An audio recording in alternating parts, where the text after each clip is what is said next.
Un seul titre dans ce journal, démarrage des auditions des enseignants traduits en conseil de discipline par leur ministère de tutelle, lesquelles auditions mises en l'index par la CONACYCED du fait que celles-ci sont faites par le gouvernorat et non pas par le ministère de l'Éducation nationale. Ce sera avec Ephraim Biyogé-Edzo dans quelques instants seulement. Mesdames et messieurs, bonsoir et merci de nous faire une place dans vos ménages.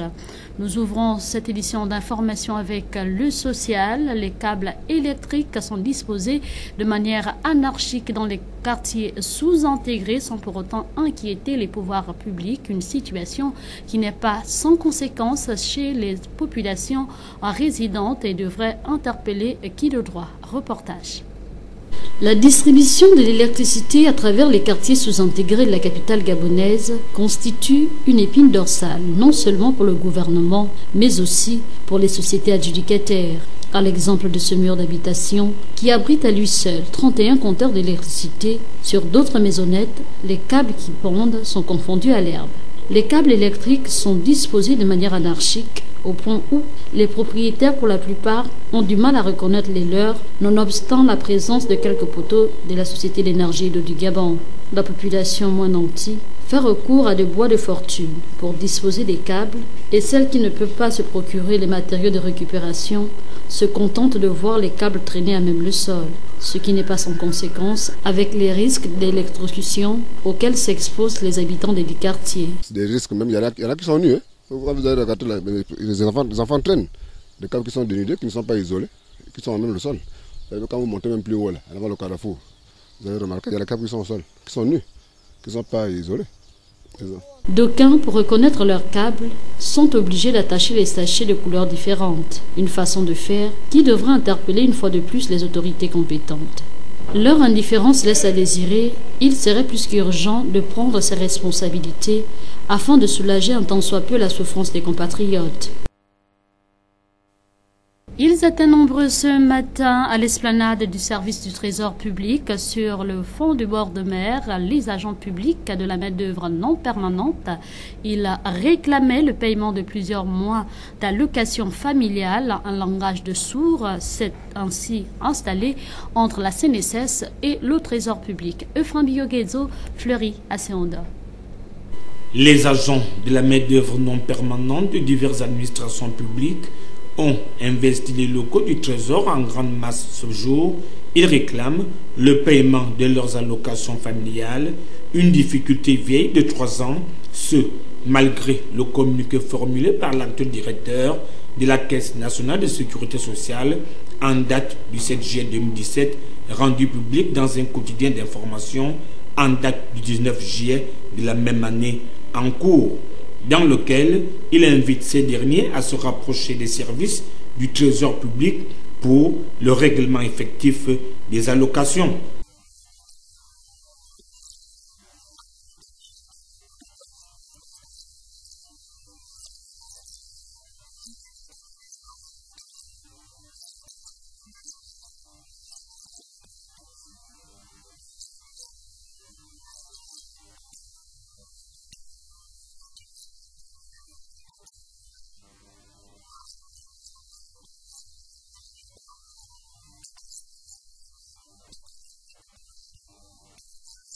Cette montée d'adrénaline concerne aussi bien les agents en poste à Libreville, mais également ceux de l'intérieur du pays. Ils sont des milliers qui ne savent plus sur quel pied danser.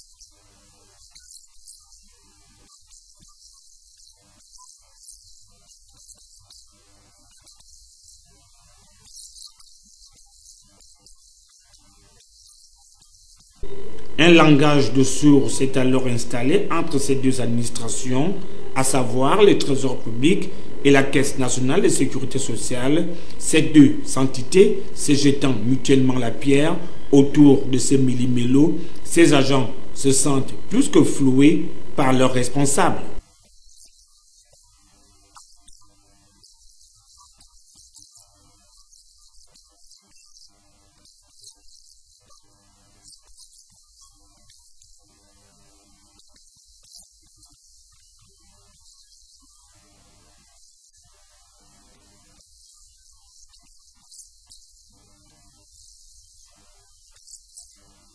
Une précarité sans faille s'est alors installée dans la vie quotidienne de ces responsables de famille, laquelle ils peinent à trouver des remèdes.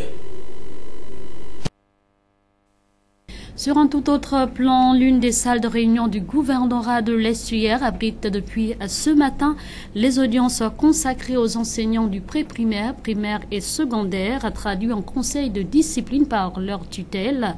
Ils sont près d'une centaine, c'est ce que nous rapportent ici Euphrem Bioguedzo et Fleury Asseondo dans ce reportage.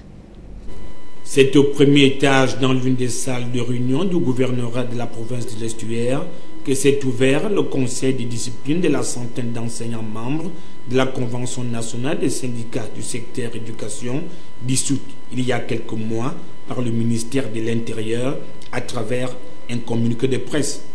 Au moment d'ouvrir les travaux, les personnes impliquées ont d'abord énuméré un bon nombre d'incohérences dans le contenu de chacun des dossiers mis à la disposition du gouverneur de province par le ministère de l'Éducation nationale, conformément à l'article 137 de la loi 8/91, à savoir un rapport détaillé des faits ainsi que toute pièce s'y rapportant, une fiche portant sur la carrière du fonctionnaire intéressé, le relevé de ses notes et ses antécédents disciplinaires éventuels, le procès verbal de notification d'avoir à prendre connaissance de son dossier disciplinaire et de ses notes.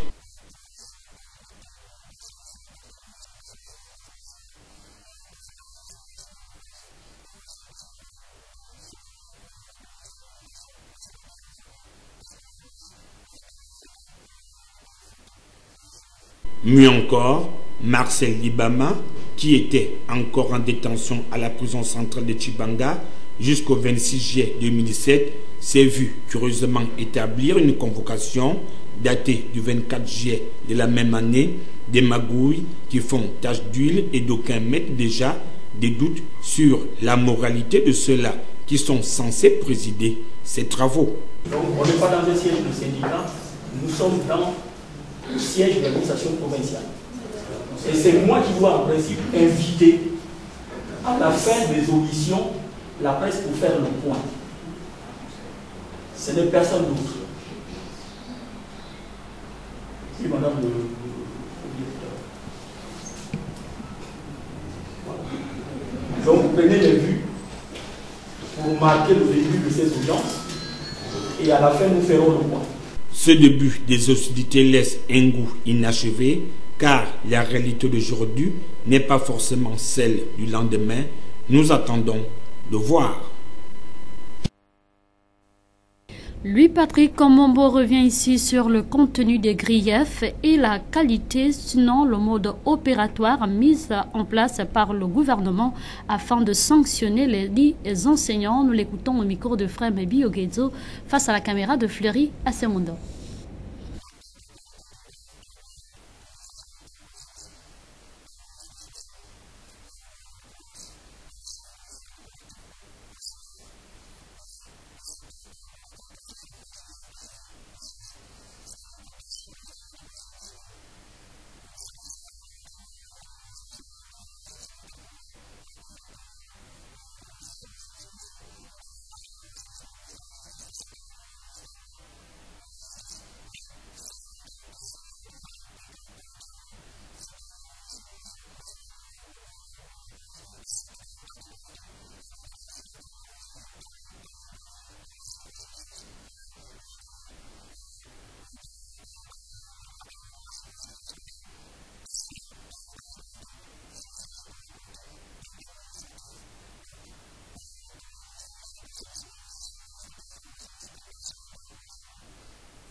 Je vous fais lecture de ce communiqué suite au conseil de discipline. Donc le conseil de discipline des enseignants traduit arbitrairement ce 1er août 2017 compte tenu des questions préjudicielles soulevées par l'avocat par rapport à la conformité du dossier aux articles 136 et 137 de la loi 8/91 portant statut général des fonctionnaires. Les séances de ce jour ont été suspendues en attendant le complément des dossiers possibles. Donc début des conseils mercredi 2 août 2017 à partir de 13h. Nous poursuivons cette édition d'information avec l'actualité à l'intérieur du pays qui nous amène à Port-Gentil. La correction du certificat d'études primaires élémentaires a démarré dans la capitale économique malgré le léger retard accusé par la direction générale des examens et concours dans l'acheminement des copies à corriger. C'est ce que nous rapporte ici Edwin Diengi de Mediaplus. Présent dans la grande salle du secrétariat de l'antenne provinciale de l'Institut pédagogique national de l'Ogooué-Maritime, c'est précisément depuis ce lundi matin que les travaux préparatoires à la phase de correction des copies des candidats qui ont passé l'examen du CEP, certificat d'études primaires, les 27 et 28 juin 2017 derniers, ont effectivement débuté. Nous avons accusé un petit retard dû à l'arrivée tardive des examinateurs en provenance de la direction générale des examens et concours. Ils sont arrivés le week-end. Les choses ont normalement démarré. Nous allons achever l'anonymat des copies d'ici mercredi pour corriger de suite. De toute façon, toutes les personnes qui ont été convoquées pour la circonstance sont présentes. Tous les membres du secrétariat sont présents. Le travail se déroule convenablement. Tout ne dépend pas de nous. Nous pensons travailler pendant une semaine. Nous allons donc tout faire. Parce que quand il s'agit du secrétariat, nous travaillons non-stop. Nous commençons à 8 heures, peut-être jusqu'à 1h, 2h du matin. Donc nous avons pour une semaine. Et ensuite, les résultats seront envoyés à Libreville. Et c'est Libreville qui décidera de la date de délibération. Le chef de la circonscription scolaire de l'Ogooué-Maritime a tenu à rassurer les candidats, parents et tuteurs sur le travail qui sera élaboré. Nous n'avons connu aucun incident pendant le déroulement des épreuves, donc les parents attendent maintenant sagement que les corrections soient faites. La saisie des notes sera faite avec célérité et les résultats seront effectivement ceux qui sont sortis du travail des enfants. Pour l'instant, l'heure est à la correction des copies. Nous parlons à présent de santé. Les dépistages du cancer du rein et de l'utérus sont désormais effectifs dans les centres de santé maternelle et infantile. C'est ce qui ressort de ce reportage d'Iriel Nancy Mberkouna de Mediaplus.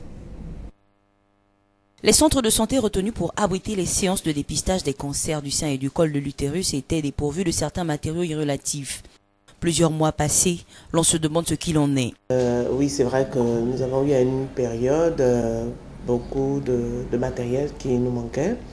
Et comme je le disais, j'avais fait un état de besoin donc, que j'ai dû envoyer à la fondation. Depuis le mois d'avril, tout ce matériel est justement arrivé. Donc nous avons eu encore en plus des spéculums, du coton, tout ce qu'il faut en fait pour le dépistage. Situation qui naturellement avait causé l'interruption des dépistages. Bon, c'est vrai, on n'avait pas passé l'annonce pour dire qu'il n'y avait plus de matériel, mais le peu qui nous restait, les femmes arrivaient difficilement. Maintenant que nous avons plus de matériel encore, je sais que pour la SMI, nous recevons des dames. Depuis le mois d'avril, quand même, c'est un peu en nette augmentation. Avril, mai, on avait 5. En juin, nous avons fait le double. Et là, en juillet, parce que c'est la période des vacances, c'est un peu timide. Aujourd'hui, les choses ont plus ou moins repris leur cours. Chez nous, on n'a qu'un seul jour pour le dépistage, le samedi, faute d'espace. Et donc, elles viennent en semaine prendre un rendez-vous. Donc, nous faisons chaque samedi, en moyenne, quand on fait le dépistage, on a 3-4 femmes quand même. Toutefois, l'engouement observé est bien loin d'atteindre celui d'Octobre Rose, où les femmes reçoivent des prisons telles que les moustiquaires imprégnés ou des t-shirts après dépistage. Si l'information passe quotidiennement, ça augmenterait. Mais je crois qu'elles attendent encore Octobre Rose et elles feront leur plein habituel. Parce que là, on n'a pas grand-chose à leur donner. Mais je pense que l'article ou le cadeau qu'on pourrait recevoir parce qu'on vient se faire dépister n'est pas très très important. C'est surtout se faire dépister, connaître son statut très tôt. Parce que plus tôt on le sait et plus tôt on peut en guérir, quoi. Les femmes peuvent à nouveau aller se faire dépister dans les différents centres que sont le centre hospitalier régional de Port-Gentil, le centre de santé urbain et le centre de santé maternelle et infantile. Les conditions restent les mêmes, c'est gratuit.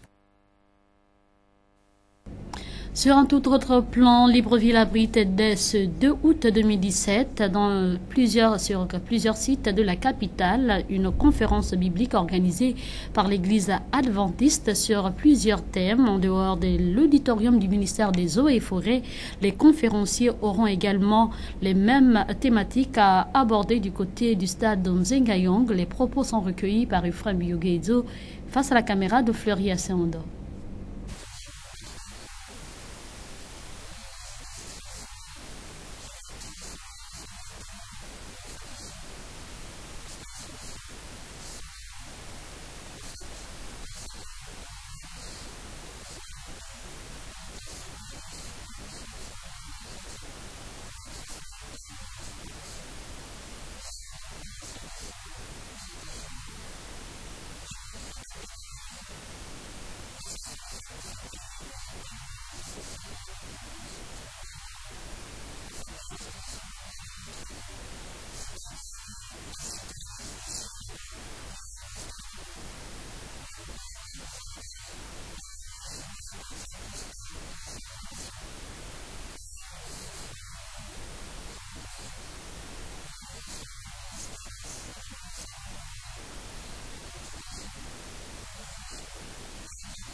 Place à présent l'actualité hors de nos frontières qui nous amène d'abord au Venezuela où une élection de l'Assemblée constituante est plutôt en mouvementée. Les Vénézuéliens ont toujours du mal à digérer ces résultats qui vendent Nicolás Maduro vainqueur. C'est ce que nous rapportent ici nos confrères de la presse internationale. Le Venezuela est plus divisé que jamais après l'élection de l'Assemblée constituante. Dans tout le pays, les opposants à Nicolás Maduro font front. Et dans leur bataille, ils ont reçu le soutien de Washington. Maduro n'est pas seulement un mauvais dirigeant, il est maintenant un dictateur. Les États-Unis soutiennent du côté des Vénézuéliens face à cette oppression. Nous travaillerons avec nos partenaires pour que soient tenus pour responsables tous ceux qui sont en cause dans l'escalade des violences et des violations des droits de l'homme qui ont lieu. Durant ce week-end d'élection, au moins 10 personnes ont trouvé la mort et d'autres ont été blessées, notamment dans de violents affrontements avec les forces de l'ordre. Les anti-chavistes ont boycotté l'élection de l'Assemblée constituante. Et déjà, les États-Unis dénoncent ce qu'ils qualifient d'une tentative de s'arroger un pouvoir absolu. La Maison-Blanche vient de prendre une série de sanctions contre Caracas. Elle comprend notamment le gel de la totalité des avoirs de Nicolás Maduro et l'impossibilité pour les Américains d'effectuer des transactions ou d'avoir des relations d'affaires avec le chef de l'État. Des mesures balayées d'un revers de la main par Nicolás Maduro. Je n'obéis pas aux ordres impérialistes. Je n'obéis pas au gouvernement étranger, ni aujourd'hui ni demain. Je suis un président libre et indépendant. Les sanctions prises par Washington sont rares concernant un chef de l'État en exercice. Nicolás Maduro rejoint Bachar el-Assad, Kim Jong-un et Robert Mugabe dans la liste rouge des États-Unis. Après une lutte acharnée pour savoir qui sera finalement les premiers à prendre les Olympiades 2024, le comité international olympique vient de prendre sa décision quant au déroulement des Jeux olympiques à venir. Nous retrouvons nos confrères de la presse internationale. Eric Garcetti vient de retirer une épine dans le pied du CIO. Le comité international olympique souhaitait depuis le début d'année attribuer au même moment les Olympiades de 2024 et 2028. Mais Paris comme Los Angeles luttaient pour obtenir la première. La capitale de la Californie a finalement décidé de céder la place et d'attendre 4 ans de plus. Nous sommes ici aujourd'hui pour écrire l'histoire. Je suis fier d'annoncer que les Jeux olympiques vont revenir aux États-Unis. En 2028, nous ramenons les Jeux à Los Angeles, l'une des plus grandes capitales du mouvement olympique. Sauf énorme surprise, le CIO, qui a estimé que les 2 candidatures étaient de qualité, devrait donc entériner cette décision. Los Angeles obtiendra en échange une contribution financière qui frôle les 2 milliards de dollars. Paris devra se contenter d'1,5 milliard.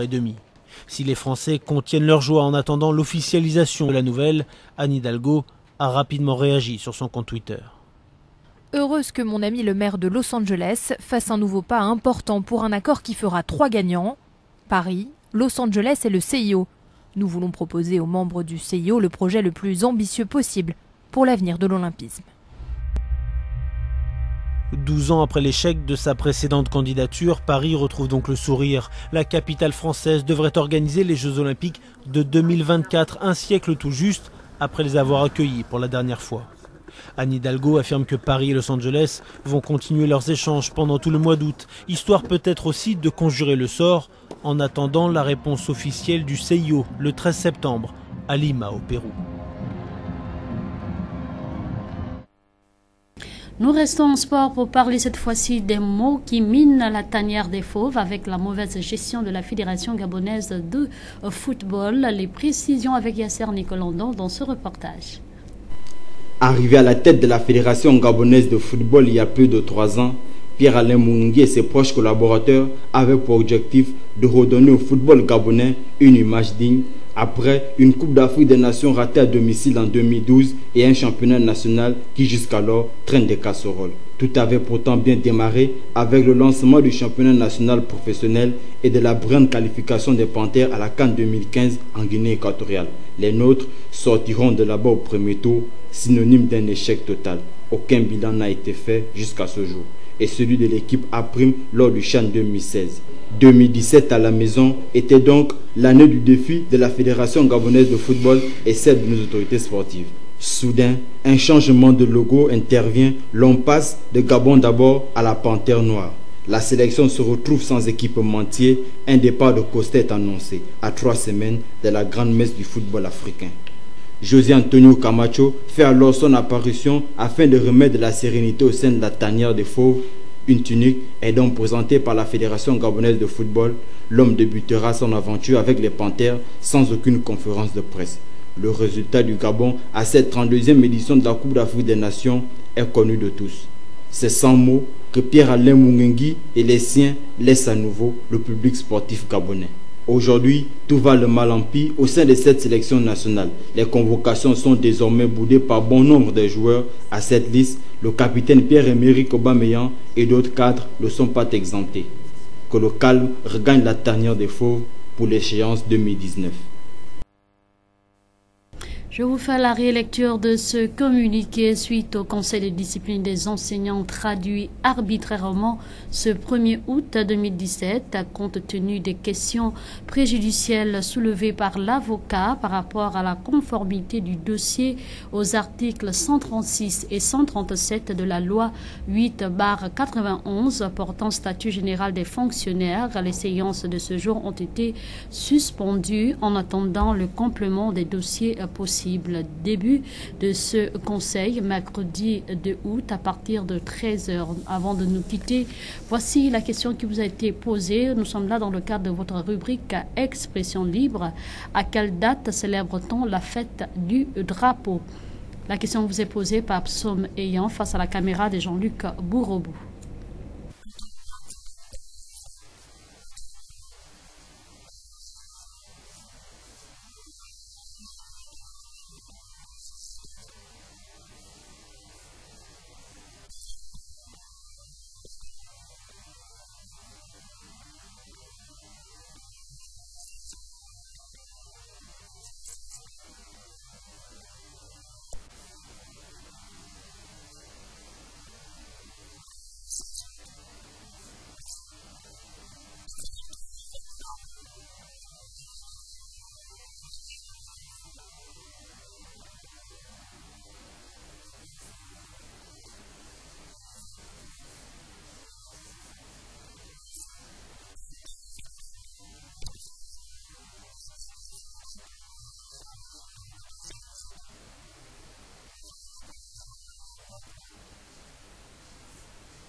Il fallait nous proposer tout simplement le 9 août de chaque année.